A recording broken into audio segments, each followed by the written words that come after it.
함께 하나님의 크신 사랑을 찬양하도록 하겠습니다.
신앙을 아버지 하나님께 고백하도록 하겠습니다.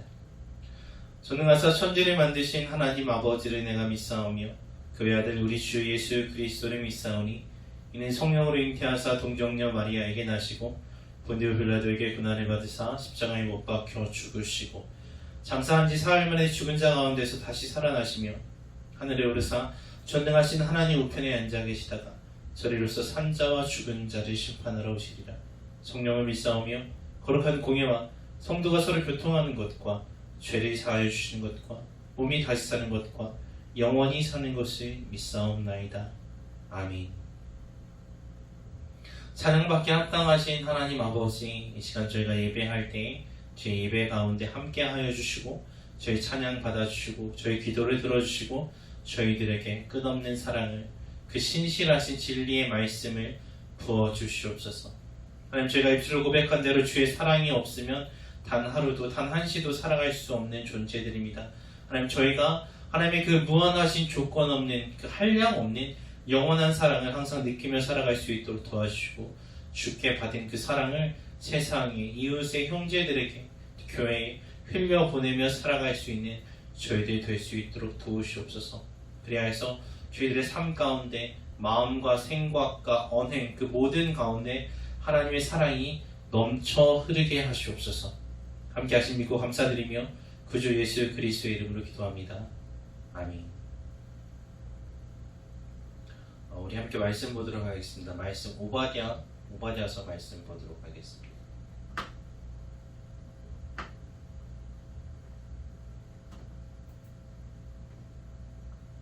네, 오바댜서 말씀 보도록 하겠습니다.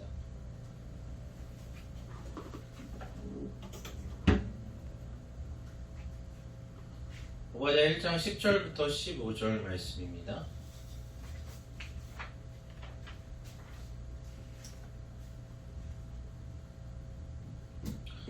1장 10절부터 15절 말씀 함께 읽도록 하겠습니다. 내가 내 형제 야곱에게 행한 포악으로 말미암아 부끄러움을 당하고 영원히 멸절되리라. 내가 멀리 섰던 날 곧 이방인이 그의 재물을 빼앗아가며 외국인이 그의 성문에 들어가서 예루살렘을 얻기 위하여 제비 뽑던 날에 너도 그들 중 한 사람 같았느니라. 내가 형제의 날 곧 그 재앙의 날에 방관할 것이 아니며 유다 자손이 패망하는 날에 기뻐할 것이 아니며 그 고난의 날에 내가 입을 크게 벌릴 것이 아니며 내 백성이 환난을 당하는 날에 내가 그 성문에 들어가지 않을 것이며 환난을 당하는 날에 내가 그 고난에 방관하지 않을 것이며 환난을 당하는 날에 내가 그 재물에 손을 대지 않을 것이며 내 거리에 있어서 그 도망하는 자를 막지 않을 것이며 고난의 날에 그 남은 자를 원수에게 넘기지 않을 것이니라. 여호와께서 만국을 벌할 날이 가까웠나니 내가 행한 대로 너도 받을 것인지 내가 행한 것이 내 머리로 돌아갈 것이라. 아멘. 아멘. 오늘 우리 오바댜서 말씀 함께 볼 건데요. 이 오바댜서는 하나님께서 선지자 오바댜를 통하여서 에돔에 대하여 이와 같이 말씀하시니라 하면서 시작되고 있습니다. 하나님께서 에돔, 그러니까 에서의 자손들에 대해서 말씀하시는데 이 에서의 자손들을 심판하시겠다는 내용이 오바댜서에 기록되어 있어요. 그런데 보면은 에돔을 심판하시겠다는 내용인데 꼭 에돔 사람 들어라 이거보다는 에돔 사람들, 에서 족속에게 고통을 받고 힘들었던 이스라엘 사람들과 유다 사람들을 위로하고 격려하는 내용이라고 볼 수 있습니다. 자, 그런데 오바댜서에는 심판받을 에서 족속과 이 위로받을 애굽 족속이 애굽이래요. 야곱 족속이. 야곱 족속이 나오는데요. 우리가 잘 알다시피 에서와 야곱은 어떤 사람이에요? 누구예요? 형제죠. 에서와 야곱은 쌍둥이 형제인데 어머니 리브가의 뱃속에서부터 막 싸우다가 누가 먼저 나갈 거냐, 누가 형 될 거냐 막 이랬던 사람들이죠. 그래서 창세기 25장에 보면은 이렇게 기록되어 있습니다. 여호와께서 그에게 이르시되 두 국민이 내 태중에 있구나. 두 민족이 내 복중에서부터 나누이리라. 이 족속이 저 족속보다 강하겠고 큰 자가 어린 자를 섬기리라 하셨더라 하십니다. 무슨 말입니까? 하나님께서는 이미 야곱과 에서가 어머니의 뱃속에 있을 때부터 알고 계셨어요. 싸울 거라는 거. 또 정해놓으셨어요. 둘이 나누일 것이고 형이 동생을, 에서가 야곱을 섬기게 될 것이다. 야곱이 더 세질 것이다. 이렇게 말씀하십니다. 그런데 왜 그렇게 결정하셨을까요? 하나님은 왜 그렇게 하셨을까요? 형이 더 세야 되는데 동생이 형보다 강해지고 형이 동생을 섬길 것이다. 그렇게 정해놓으신 이유가 무엇일까요? 궁금하지 않죠? 로마서에서 바울 사도가 이렇게 설명해 주고 있습니다. 로마서 9장 11절 13절에 보면 그 자식들이 아직 나지도 아니하고 무슨 선이나 악을 행하지 아니한 때에 택하심을 따라되는 하나님의 뜻이 행위로 말미암지 않고 오직 부르시는 이로 말미암아 서게 하려 하사 리브가에게 이르시되 큰 자가 어린 자를 섬기리라 하셨나니 기록된 바 내가 야곱은 사랑하고 에서는 미워하였다 하신 것 같으니라. 아멘. 네, 자꾸 애굽이라 하네요. 네, 야곱입니다. 야곱과 에서. 자, 동생들에게 힘이 되는 말씀이죠. 내가 형이나 누나를, 언니를 이겨야 되겠다 싶은 사람들이 좋아하는 말씀인데요. 네. 그런 거 아닙니다. 네. 하나님께서 야곱을 택하신 이유가 뭐예요? 에서는 미워하고 야곱은 사랑하신 이유가 무엇인가? 하나님께서 사도 바울을 통해서 하나님의 그 뜻을, 섭리를 알려주시는데요. 야곱과 에서가 아직 태어나지도 않았고 아직 뭘 한 것도 없어요. 아무것도 안 했어요. 아직. 어떤 착한 일이나 나쁜 일을 하기도 전에 하나님께서는 말씀하시기를 아직 아무것도 안 정해졌는데 근데 나는 야곱을 사랑할 거고 에서는 미워할 거야. 그렇게 말씀하세요. 자, 여기서 우리가 알 수 있는 건 무엇이냐? 이 말씀을 통해서 우리가 분명하게 알 수 있는 것은 하나님께 구원을 받은, 하나님께 사랑받은 하나님의 자녀들은 어떤 자격이 있어서 그런 게 아니고 내가 뭘 잘해서 아니면 어떤 가능성이 있어서 그렇게 된 것이 절대 아니라는 거예요. 하나님께 부름받고 택함받고 구원받은 우리들은 그냥 하나님이 그렇게 하시고자 결정하셔서 하나님이 그걸 기뻐하셔서 그렇게 정하셨기 때문에 그렇게 된 거예요. 사실 모든 사람이 다 죄를 범하여서 하나님 앞에 나아갈 수 없고 하나님의 사랑을 받을 수 없는 존재들입니다. 의인은 세상에 단 한 사람도 없어요. 그런데 하나님께서는 그 모든 죄인들, 악인들 중에서 그 중에서 하나님께서 기뻐하시는 뜻에 따라 몇 명을 고르시고 그 자비와 긍휼하심으로 하나님의 백성 삼아 주십니다. 그러니까 어차피 다 망해야 되는 사람들 중에서 구원하시기로 작정한 몇 명이 있는 거예요. 다 사랑받아야 되는데 그 중에 하나님께서 택해서 미워하신 게 아니라 원래부터 에서뿐만이 아니라 야곱 또한 하나님의 사랑이 아닌 미움을 받아야 되는 죄인이었어요. 어려서부터 날 때부터 계획하고 생각하는 것이 악하기만 한 죄인이었어요. 사실 태어나서도 야곱이 딱히 에서보다 잘하는 것도 없어요. 맨날 속이고 거짓말만 했죠. 그런데 하나님께서는 조건 없이 야곱을 부르시고 사랑하시는 거예요. 그냥 은혜를 베풀어 주셨어요. 그냥 주셨어요. 자, 그리고 우리 또한 그러한 하나님의 은혜를 받았습니다. 우리가 믿지 않는 다른 사람들보다 아직 예수님을 모르는 다른 친구들보다 누가 더 잘나서 더 예뻐서 가능성이 있어서 착해서 택하신 것이 아니라 그냥 하나님께서 사랑해 주신 거예요. 그래서 자랑할 것이 없는 거죠.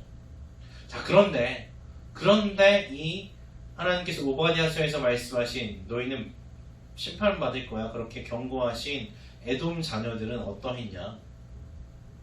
1장 3절에 보면 너의 마음의 교만이 너를 속였도다 하십니다. 이 사람들은 자기 교만에 자기들이 속은 사람들이에요. 원수 사탄이 교만해서 타락했던 것처럼 사탄에 속한 이 사람들도 교만한 자들인데 교만이 다른 사람들만 괴롭게 한 게 아니라 자기 자신을 속이고 자기 자신을 삼켜요. 그래서 나는 높은 산에 사니까 나는 바위 틈에 요새를 만들어 놓고 사니까 여기는 아무도 쳐들어올 수 없어. 여긴 난공불락 요새야.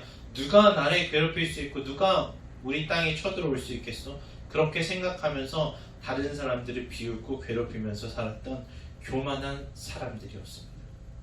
그래서 자기 스스로 높은 곳에 올랐던 거예요.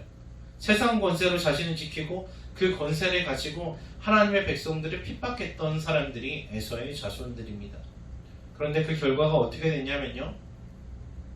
하나님께서 말씀하세요. 1장 4절에 내가 독수리처럼 높이 올라가고 별 사이에 깃들인다 할지라도 네가 아무리 높이 올라가 봐라. 그런데 내가 거기에서 너를 끌어내리리라. 여호와의 말씀이니라 하십니다. 하나님께서 끌어내리세요. 지금 당장은 막 잘 나가는 것 같은데, 승승장구하는 것 같은데, 와 대단한 것 같은데, 그 의지하는 세상의 힘이 강력해 보이지만 하나님께서 그 높은 곳에서 끌어내리십니다. 산이 아니라 별이 된다 할지라도 하나님께서 낮추시면 한순간이라는 거죠. 여러분 막 비트코인 시세 쭉쭉 떨어지듯이 그냥 쭉 떨어지는 거예요. 한순간이죠. 감히 높은 곳을 의지하여서 하나님께 도전한 이들은 하나님께서 철두철미하게 완전하게 심판하시겠다고, 남은 것이 하나도 없게 하시겠다고 말씀하세요. 그러니까 어떻게 하라는 거예요? 그러니까 자신의 높음을 자랑하지 말고 하나님을 의지하라는 거죠. 그리고 믿는 우리들은 다른 사람들, 악인의 잘 나가는 거, 형통함을 부러워할 필요도 없고, 그 사람들이 의지하고 있는 높고 견고한 요새를 두려워할 필요도 없는 것이죠. 하나님께서는 친히 하나님께서 우리를 높여주시고 하나님께서 우리의 성벽이 되어주신다고 말씀하셨습니다. 그러니까 우리는 우리를 조건 없이 사랑하신 하나님만 바라보면 되는 것입니다. 그런데 자꾸만 원수들이 우리를 그렇게 하지 못하게 괴롭게 해요. 10절에 아까 우리가 처음에 읽었듯이 이 사람들은 하나님의 백성들에게 포악을 행하는 사람들입니다. 또 11절, 12절에 봤듯이 어떻게 해요? 하나님의 백성들이 고통당할 때 방관합니다. 우리 절대 도와주지 않아요. 근데 방관만 하는 것이 아니라, 돕지 않는 것에서 끝나는 것이 아니라, 다른 사람들이 쳐들어와서 이스라엘을 멸망하게 할 때 에돔 자손들은 어떻게 했냐? 사실은 원래 한 핏줄이었는데 비웃었어요. 어떻게 비웃었냐? 시편 137편에 보면 이렇게 말씀하십니다. 여호와여, 예루살렘이 멸망하던 날을 기억하시고 에돔 자손을 씻소서. 그들의 말이 헐어버리라 그 기초까지 헐어버리라 하였나이다 하십니다. 무슨 말이에요? 예루살렘이 멸망당하던 그날에 에돔은 도와주는 게 아니라 멀리서 지켜보면서 다 무너져라, 다 망해버려라, 기초까지 다 헐어버려라, 잘됐다, 쌤통이다, 속 시원하다, 그렇게 저주하고 비웃었던 거예요. 아, 나랑 그렇게 사이 안 좋던 저 원수가 망하는 꼴을 보니 얼마나 속이 시원한지, 그러면서 즐거워했던 거죠. 그런데 하나님께서는 그렇게 고난당하는 이스라엘을 조롱하고 저주한 에서의 자손들을 심판하세요. 그러면 안 돼, 잘못하는 거야, 그렇게 말씀하십니다. 누가 망하는 것을 보더라도, 심지어 그 사람이 내 원수라 하더라도 그걸 즐거워하거나 방관하거나 비웃지 말라고 하나님께서는 말씀하십니다. 그게 에돔 자손에게만 하시는 말씀이 아니라 우리들에게도 주시는 말씀이에요. 출애굽기 23장 말씀입니다. 내가 만일 내 원수의 길 잃은 소나 나귀를 보거든 반드시 그 사람에게를 돌리지며, 내가 만일 너를 미워하는 자의 나귀가 짐을 싣고 엎드러짐을 보거든 그것을 버려두지 말고 그것을 도와 그 짐을 부릴지니라 하십니다. 자, 에서의 자손들은 어떻게 했어요? 아브라함에게서 나온 한 핏줄인데 야곱 자손을 괴롭혔어요. 먼 형제긴 하지만. 근데 항상 싸워왔기 때문에, 맨날 서로 원수처럼 지냈기 때문에 망할 때 그냥 속 시원하게 비웃었단 말이에요. 그런데 하나님께서는 그런 에돔의 행동을 보시고 악하다고 하시면서 심판하셨어요. 그리고 그 수치와 부끄러움과 비웃음을 당한 예루살렘을, 이스라엘을 위로해 주십니다. 괜찮아, 내가 회복시켜줄게. 괜찮아.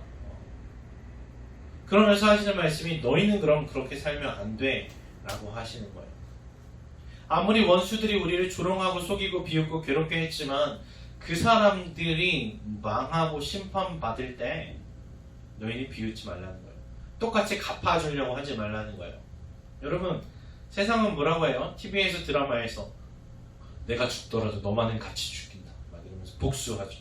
당한 대로 갚아주겠다. 하나님께서는 뭐라고 하세요?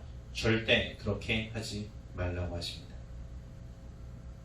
길 가다가 나를 미워하는 사람, 나를 괴롭게 하는 원수, 나만 보면 맨날 욕하고 말도 안 되는 소리 하던 친구가 넘어져 있는 걸 보면 어떻게 해요? 일으켜 세워주라는 거예요. 짐을 대신 들어주라는 거예요.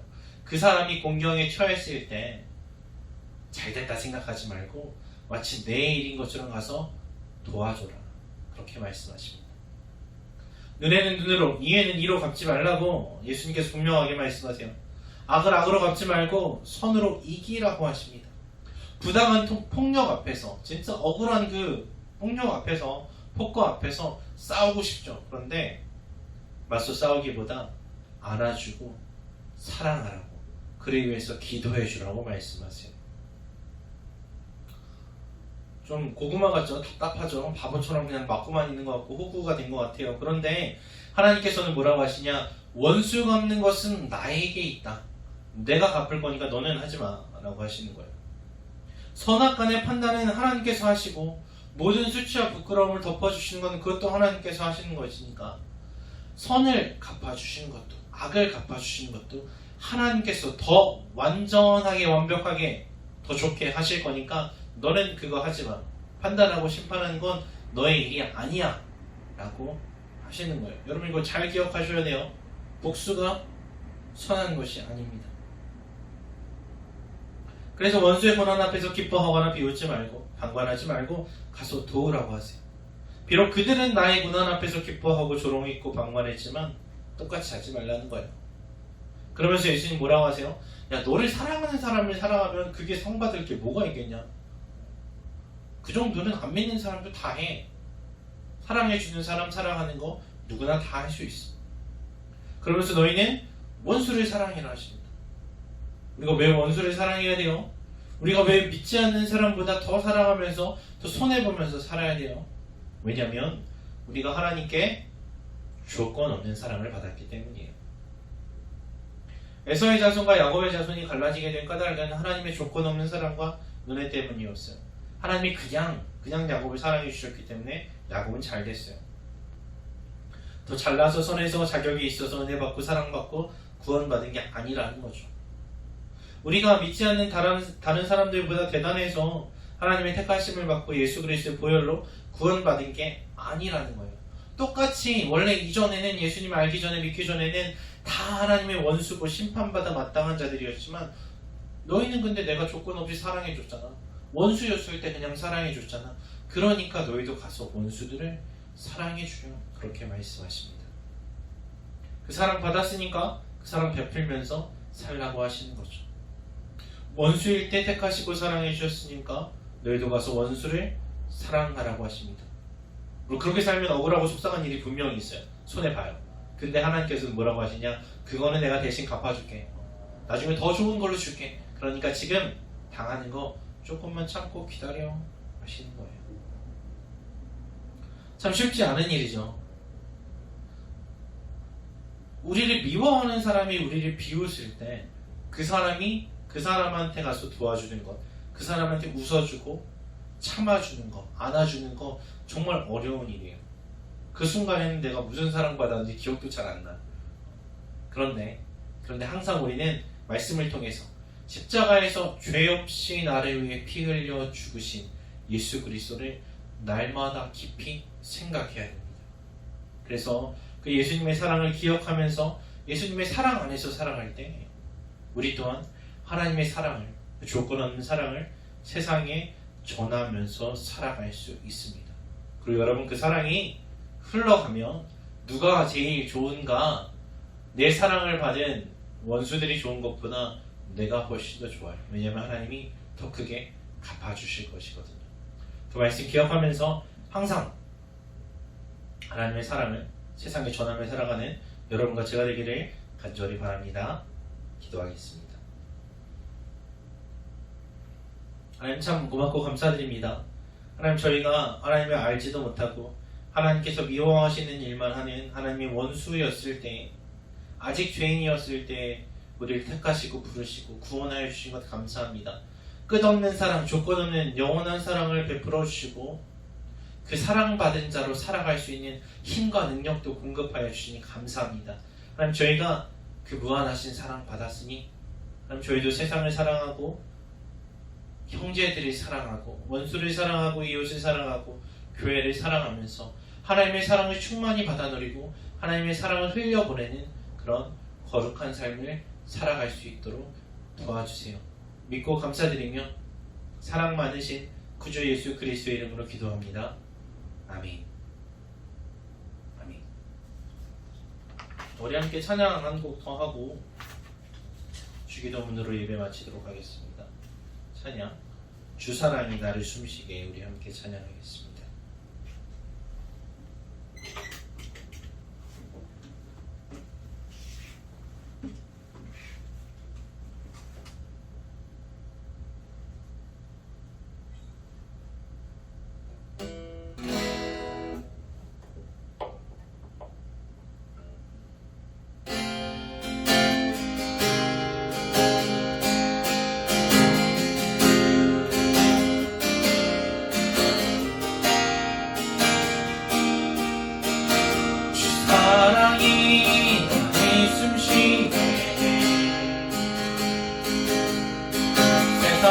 어떤 어려움 속에도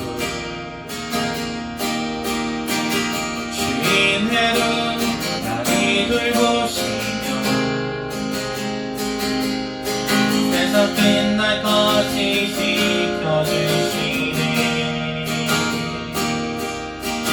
주 사랑이 나를 이끄시네. 내가 갈 수 없는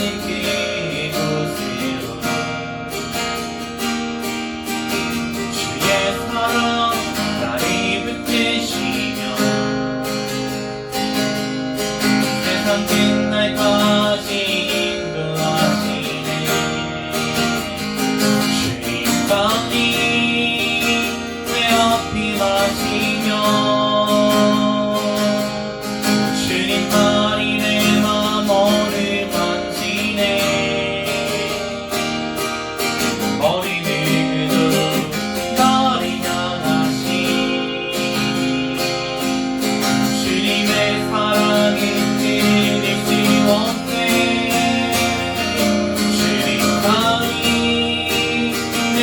여기시며 주님만이 나의 구원이시네. 어린이들은 나를 향하시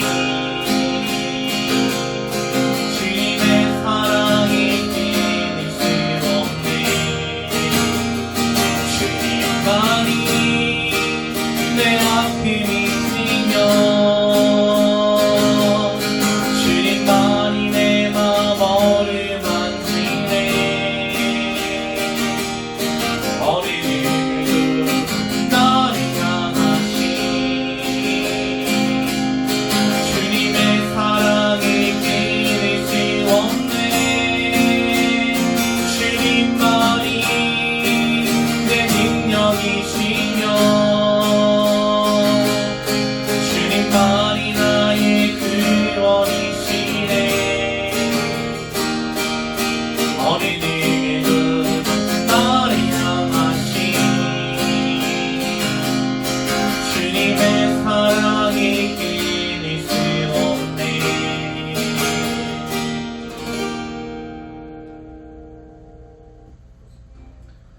하늘에 계신 우리 아버지여, 이름이 거룩히 여김을 받으시오며 나라의 임하옵시며 뜻이 하늘에서 이룬 것 같이 땅에서도 이루어지이다.